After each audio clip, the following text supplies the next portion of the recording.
तो एक बार फिर से आप तमाम दर्शकों का स्वागत है, खैर मकदम है। इस वक्त हम बात करने के लिए यहाँ पर मौजूद हैं दरअसल कैबिनेट मंत्री, स्वास्थ्य मंत्री इरफान अंसारी और गोड्डा से बीजेपी के सांसद निशिकांत दुबे की जुबानी जंग जो है वो कोई पहली बार सामने नहीं आई है। कोई ऐसा मौका नहीं लगता है जब निशिकांत दुबे जो है गांधी परिवार को टारगेट करने से चूकते नहीं हैं, और कोई ऐसा मौका नहीं लगता है झारखंड के स्तर पर जब हेल्थ मिनिस्टर के तौर पर या कैबिनेट मंत्री के तौर पर या कांग्रेस नेता के तौर पर इरफान अंसारी जो है निशिकांत दुबे को जो है जवाब देने से पीछे हटते हैं। क्योंकि इस वक्त जो है पार्लियामेंट सेशन चल रहा है और इस पार्लियामेंट सेशन के दौरान कई ऐसे मौके आए जब गांधी परिवार को, राहुल गांधी को जो है गोड्डा सांसद, बीजेपी के सांसद निशिकांत दुबे ने जो है कहीं न कहीं उनको घेरने की कोशिश की, पूरे गांधी परिवार को उन्होंने घेरने की कोशिश की। और इसका जवाब जो है कहीं न कहीं जो है इरफान अंसारी ने है झारखंड के स्तर पर बताने की कोशिश की, और ये बताने और ये जतलाने की कोशिश की कि अब भी जब भी गांधी परिवार पर राष्ट्रीय स्तर पर जब भी बीजेपी के नेता अगर राहुल गांधी और उनके परिवार पर हमला करेंगे तो झारखंड में जो है राहुल गांधी के हनुमान के तौर पर जो है इरफान अंसारी मौजूद हैं, और वो उन तमाम सवालों का जवाब देने के लिए अपने आप को सामने भी पाते हैं। निशिकांत दुबे को लेकर के उन्होंने जो ट्वीट किया वो कहीं न कहीं राजनीतिक गलियारों में चर्चा का विषय बना हुआ है, और एक बार फिर से जो है इरफान अंसारी और निशिकांत दुबे जो है आमने सामने आ गए हैं। और बात इतनी बढ़ गई है कि 2029 के लोकसभा चुनाव तक भी ये बात चली गई है, और कहा तो यहाँ तक जा रहा है इरफान अंसारी की तरफ से कि हम जो है निशिकांत दुबे का बोरिया बिस्तरा बंद करके उनको मूवर्स और पैकर से जो है भेज देंगे, उनके पैतृक यानी कि बिहार वापस उनको भेज देंगे। इन तमाम विषयों पर बात करने के लिए हमारे साथ मौजूद है हमारे वरिष्ठ सहयोगी देवेंद्र जी। देवेंद्र जी, ये क्यों कोई पहला मौका नहीं है, जैसा मैंने कहा भी इरफान अंसारी और निशिकांत दुबे में ये जुबानी जंग चल रही हो, और निशिकांत दुबे कोई ऐसा मौका छोड़ते नहीं हैं जब हेमंत सोरेन की सरकार हो या उनके कैबिनेट मंत्री हो या यहाँ के झारखंड की महागठबंधन की पॉलिटिक्स हो, कभी ऊंच नीच की बात जब भी सामने आती है तो निशिकांत दुबे जो उसका फायदा उठाने की कोशिश करते हैं और गांधी परिवार को हमेशा वो निशाने पर रखते हैं। इरफान अंसारी के लिए क्या विवशता है कि वो झारखंड के स्तर पर यह साबित करने की कोशिश कर रहे हैं कि वो सच्चे कांग्रेसी हैं? निश्चित रूप से शाहनवाज, मैं उस विषय पर आऊंगा, लेकिन पहले सबसे पहले मैं ये जान लूं या हमारे दर्शक ये जान लें कि इस बार इरफान अंसारी ने ट्वीट क्या किया जी है ना। जिस तरह से गौतम अडानी देवघर पहुंचते हैं और निशिकांत दुबे के साथ मंदिर में पूजा अर्चना करते हैं, उसके बाद निशिकांत दुबे सामने आते हैं और कुछ बयान देते हैं। अब उस बयान के बाद इरफान अंसारी ने जो ट्वीट किया है, मैं उसे चाहता हूं कि दर्शक उसे पहले समझ लें। वो इरफान अंसारी लिखते हैं, मैं खुलकर चुनौती दे रहा हूं। किसे? इरफान अंसारी को, निशिकांत दुबे को जी, मैं खुलकर चुनौती दे रहा हूं। अगर झारखंड की अस्मिता और सम्मान पर हमला होगा, झारखंड की अस्मिता और सम्मान पर हमला होगा तो जवाब भी उसी ताकत से मिलेगा। जी, आज संसद में सांसद ने निशिकांत दुबे ने आदरणीय राहुल गांधी के खिलाफ जिस तरह की भाषा का प्रयोग किया वह झारखंड और बाबा नगरी के गरिमा के खिलाफ है। इसे बिल्कुल बर्दाश्त नहीं किया जा सकता है। मैं साफ साफ कह रहा हूं कि 2029 के लोकसभा चुनाव में निशिकांत दुबे को अनलोड कर दूंगा। अनलोड इस तरह की भाषा अमूमन इरफान अंसारी बोलते रहते हैं। तो उन्होंने कहा कि मैं साफ कर रहा हूं कि 2029 के लोकसभा चुनाव में मैं निशिकांत दुबे को अनलोड कर दूंगा। उनका अपना बोरिया बिस्तर तैयार कर लें। मूवर्स एंड पैकर्स को एडवांस दे दिया गया है, बुक कर दिया गया है। लोकतंत्र ही उन्हें सही सलामत उनका पैतृक आवास बिहार वापस भेज दूंगा। यह मेरी खुली चुनौती है। झारखंड झुकेगा नहीं, सम्मान से समझौता नहीं होगा। ये काफी मतलब ऐसे अल्फाज का इस्तेमाल किया गया है, हार्ड शब्दों का इस्तेमाल किया गया है। क्या साबित करने की कोशिश? इरफान अंसारी अक्सर हार्ड शब्द का ही इस्तेमाल करते हैं। किनके खिलाफ? अपने विरोधियों के खिलाफ। और आप देखते होंगे, देखिए झारखंड में 3 तरह बनते हैं जी। एक तरफ इरफान अंसारी है और दूसरी तरफ देखा जाए तो सीपी सिंह। इन दोनों में खूब जुगलबंदी भी होती है। और उधर से का भाई इरफान, हाँ जी, जो इस बार चुनाव हार चुके हैं। जी, जी। भानु प्रताप शाही पूर्व स्वास्थ्य मंत्री, एवं की पूर्व कृषि मंत्री जी। और दवा घोटाले का किंग पिन। हाँ। तो उनका और इरफान अंसारी का भी काफी चलता है। जी, का भाई इरफान, खासकर सोशल मीडिया में। हाँ, काजी इरफान जब वो बोलते हैं जी। तो उनका जो लहजा होता है वो भी देखने लायक होता है। और सीधे सीधे वो इरफान अंसारी को ही बोलती है। आप नहीं देखे होंगे कि भानु प्रताप शाही किसी दूसरे के बारे में इस तरह की शब्दावली का प्रयोग करते हैं, दूसरे किसी कांग्रेसी नेता के बारे में, क्योंकि दोनों के रिश्ते भी बेहद ठीक ठाक ही नजर आते हैं अंदर से, तो इस तरह से करते हैं। आप हाल में देखिए सीपी सिंह जिस तरह के बयान देते हैं इरफान अंसारी को लेकर, एक निशिकांत दुबे उतना लोड नहीं लेते। निशिकांत दुबे का वो देश की पॉलिटिक्स करते हैं, दिल्ली की पॉलिटिक्स करते हैं, तो बहुत ज्यादा लोड नहीं लेते हैं इरफान अंसारी को। पर लेकिन सीपी सिंह और भानु प्रताप शाही, क्योंकि इनके पास फुर्सत कुछ ज्यादा है, फुर्सत के पल, भानु प्रताप शाही तो चुनाव हार भी चुके हैं और सीपी सिंह भी समझ रहे हैं कि राजनीति के अवसान पर है, इसके बाद कोई पारी खेलनी नहीं है, तो भी लेते रहते हैं।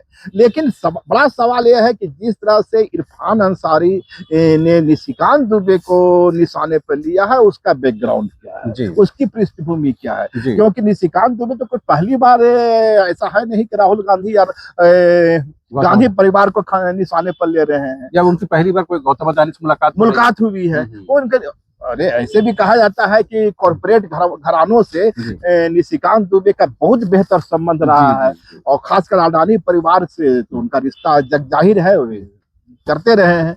देखिए, आपको याद होगा शाहनवाज भाई कि यही इरफान अंसारी थे जो कभी कहते थे कि मैं जो हूँ हेमंत का हनुमान। जी, अभी कहते हैं, अभी भी कहते हैं। अब वो राहुल का हनुमान बन गए। तो पहले तो इरफान अंसारी ये तय कर ले कि वे राहुल का हनुमान है या फिर हेमंत का हनुमान है। इतना रंग जो सियासत में बदलते हैं, या दोनों के हनुमान है। जी।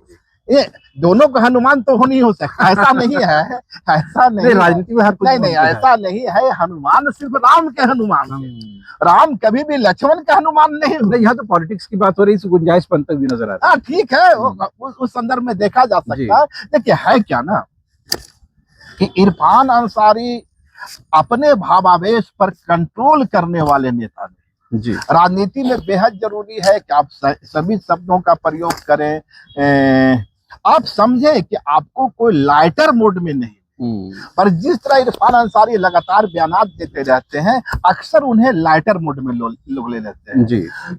कई बार मीडिया कर्मियों से कहते रहे कि मैं बहुत हेवी चीज हूँ, मैं बहुत गंभीर चीज हूँ, पर उनके बयानात इस तरह के नहीं आते हैं। अब सवाल है कि वे हेमंत से राहुल की ओर क्यों जा रहे हैं?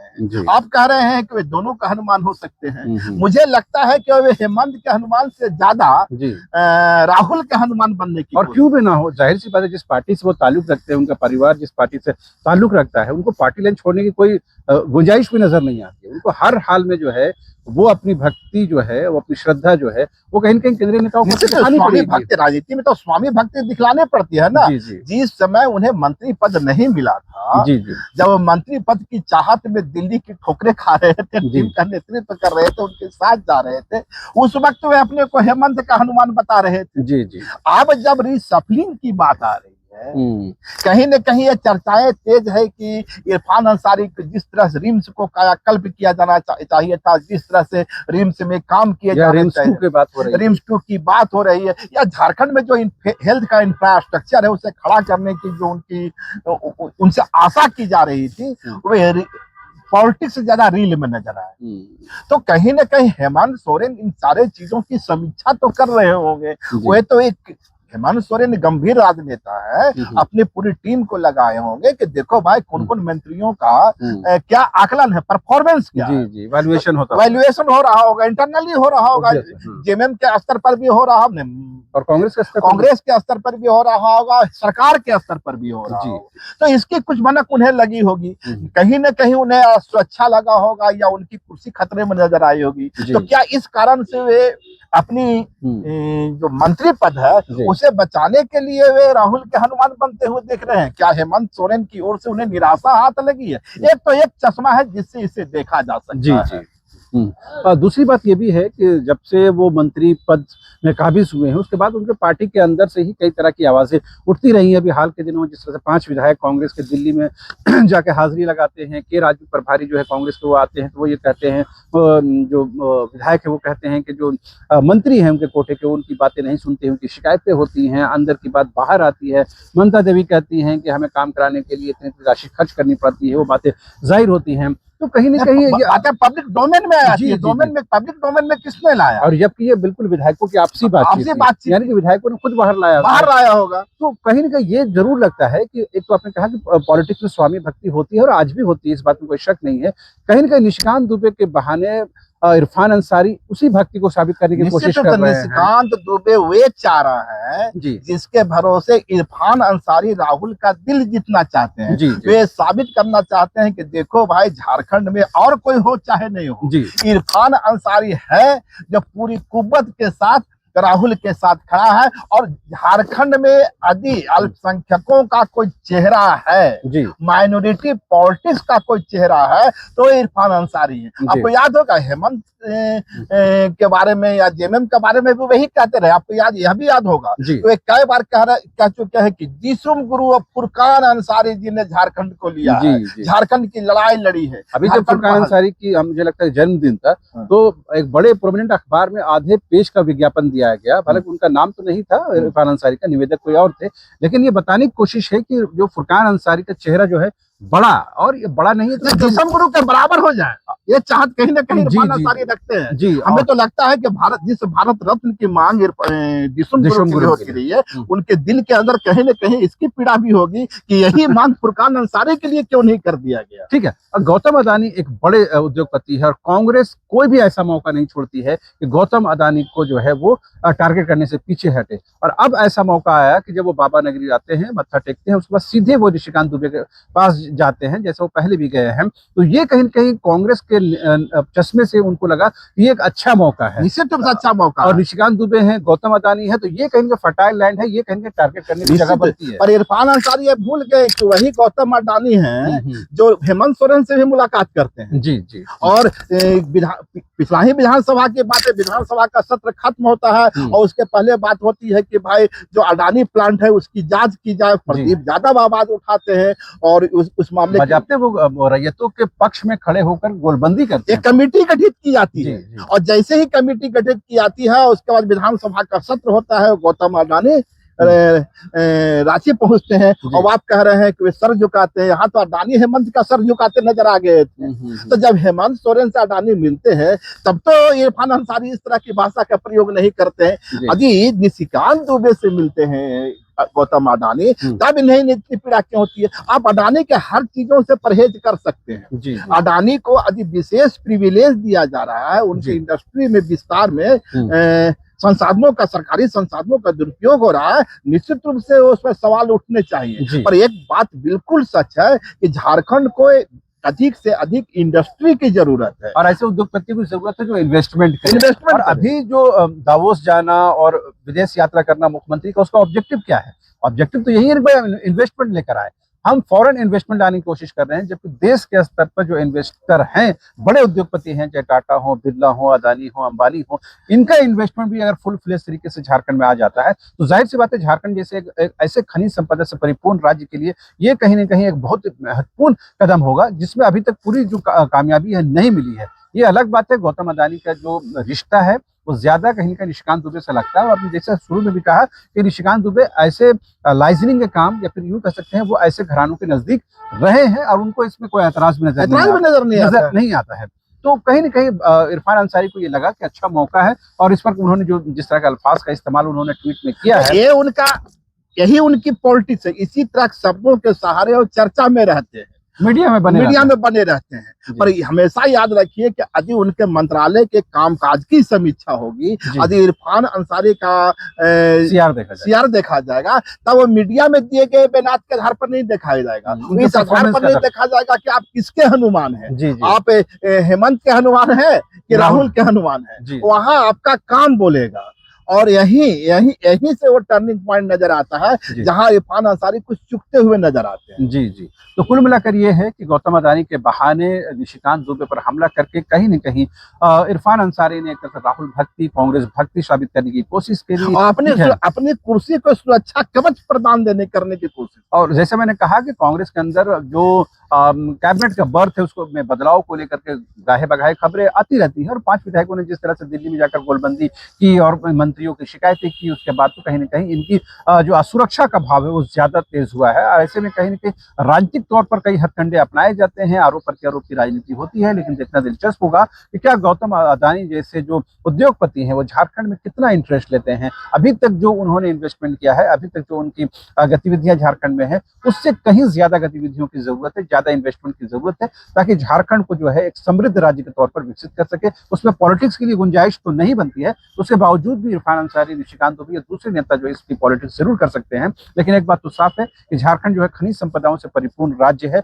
यहाँ पर इन्वेस्टमेंट की, इन्वेस्टर की बड़ी तादाद की जरूरत है। और मुख्यमंत्री हेमंत सोरेन की हालिया विदेश यात्रा का उद्देश्य, उसका मकसद, उसका ऑब्जेक्टिव यही था कि इन्वेस्टर को लेकर आए। की जरूरत है शाहनवाज भाई। जी आप गौतम अडानी यदि झारखंड आते हैं तो सवाल उठाते हैं। जी यही गौतम अडानी कांग्रेस शासित जितने दूसरे राज्य हैं, भाजपा शासित या कांग्रेस शासित के हैं, वहां भी जाकर इन्वेस्टमेंट कर रहे सभी हैं। राज्यों तो अपने राज्यों में जहां कांग्रेस का शासित राज्य है वहां इन्वेस्टमेंट बंद करवा दीजिए। यदि वहां अडानी का इन्वेस्टमेंट बंद नहीं करवा सकते हैं जी। तो आप हेमंत सोरेन अजय कोशिश ले रहे हैं, अडानी से उनकी मुलाकात हो रही है। हेमंत सोरेन चाहते हैं कि यहाँ के युवाओं को जी। रोजगार झारखंड में मिले। जी। और देखिए देसी आपने कहा कि वो लाओस जाते हैं, निश्चित रूप से जाते हैं, जी। पर यदि आपका देसी जो उद्योगपति है वो एक इंफ्रास्ट्रक्चर तैयार कर देता है झारखंड में, जी। उद्योग का वातावरण तैयार कर देता है, तभी तो फॉरेन फॉरेन इन्वेस्टर के लिए आना आसान आना आसान होगा। यदि आपके देसी इन्वेस्टर जो है, देसी उद्योगपति हैं, जी। वे कहीं ना कहीं कन्नी काटते हैं, तो फॉरेन इन्वेस्टर के लिए बहुत मुश्किल होने वाली है। उसके सामने गलत तस्वीर जाएगी। जी जी। और बीजेपी ये कह भी रही है कि भाई आपको टाटा से मिलने के लिए, अदानी से मिलने के लिए दावोस जाने की क्या जरूरत, स्विट्जरलैंड जाने की जरूरत क्या। इवन की मुझे याद है कि पिछले सत्र में जो है वो जेएलकेएम के नेता जो है जयराम कुमार महतो ने भी ये सवाल उठाया कि ये जो यात्रा हुई वो फ्रूटफुल नहीं रही और मुख्यमंत्री को इस पर बयान देना चाहिए। हालांकि इसका एक दूसरा पक्ष यह भी है कि देवेंद्र फडणवीस जो महाराष्ट्र के मुख्यमंत्री हैं, वे भी उसी लाओस में जाकर के और अपने ही जो उनके सरकार में एक विधायक है, उनके पिता उद्योगपति हैं, अच्छा। उनसे मुलाकात करते हैं, उसे इन्वेस्टमेंट लेते हैं। तो ये जबकि उनका कार्यालय की दूरी 1 किलोमीटर दूरी पर था। मतलब ये आप ये बताने की कोशिश कर रहे हैं कि इस तरह की जो बातें हैं वो दूसरे राज्यों में भी होती है। लिहाजा कांग्रेस और बीजेपी को एक दूसरे को इस पर जो घेरने की हालत में नजर नहीं आती। बहरहाल हमारी कोशिश ये थी कि इरफान अंसारी ने निशिकांत दुबे और गौतम अदानी के मामले को लेकर के और राहुल गांधी पर जो आरोप लगाया गया है उसको लेकर के जो उन्होंने ट्वीट किया और उसमें जिस तरह का तल्ख अल्फाज, हार्ड शब्दों का इस्तेमाल किया, उसके क्या निहितार्थ हैं और इससे क्या कुछ राजनीतिक संदेश देने की कोशिश है। बहरहाल अभी के लिए इतना ही। आप तमाम दर्शकों का एक बार फिर से एक बार वही गुजारिश, यदि आपको लगता है कि ये कंटेंट आप लोगों के रुचि के अनुसार है, जन सुरक्षाता के मुद्दे को उठा रहे हैं और कहीं न कहीं अपने कंटेंट में निष्पक्षता बरतने की कोशिश कर रहे हैं, तो निश्चित रूप से इस वीडियो को आप अपने दोस्त मित्रों के साथ शेयर करें और सब्सक्रिप्शन का बटन जरूर दबाएं, क्योंकि आप जो ही बटन दबाते हैं हमें ऊर्जा का संचार होता है।